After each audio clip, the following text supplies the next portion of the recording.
Okay, according to the class wiki, um, power is defined as the ability to control and influence the audience due to a role given in the design of a form. Power differs from different roles of a form and can usually be found with leaders of a form. An example of power I had is in my sociology course. Okay, the course consists of 300 students, one professor. On average, we have 200 students.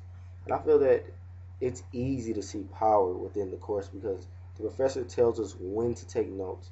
When she says, take notes on this, this is important, you take notes. When she says, pull out your eye clicker for these points, you're going to pull out your eye clicker for points. And I feel like this is just a great example of power and how one person can control many. I thought that in this university setting, it's easy to see how one can have control over many. Thank you. In my first video, I gave an introduction into power in the university setting. I'm going to begin this one with a definition I have come up with for power. I believe that power in the university setting could be seen as something as simple as a title. Certain titles are given to certain people, of course, and titles like professor, instructor, and let's say master command a certain respect. While you also have titles, excuse me, like student or pupil. These titles are different because a person with a master's, a person that's an instructor, or a professor is seen as different than that of a student. The title of professor or instructor is much stronger than the title of pupil or student. There's a certain authority and legitimacy that comes with these titles. I feel that the title you are given within the university setting determines how much power you have and how much influence you have over other people. I want to start off with my personal definition for ethos. Well, I see ethos as credibility and character.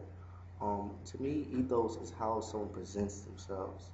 Um, Ethos, for instance, in my sociology course, if I was to come to the course without an eye clicker, without notes, without anything to write on, then it lowers my credibility as a student. And it also puts a certain character on me. Let's say I approach the professor in a very nonchalant manner as if I didn't care about the course or as if it didn't matter to me, then I build up a certain character and credibility with that professor as a student, whether it be good or bad.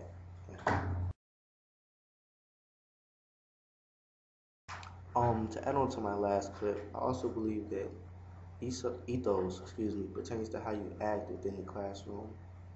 A student texting on their cell phone or having side conversations with other students while in the class presents the character of a bad student, per se. But a student who's attentive and taking notes presents the character of a good student and someone who really is looking to go for it. Thank you. Some of you may be wondering why power and ethos are important.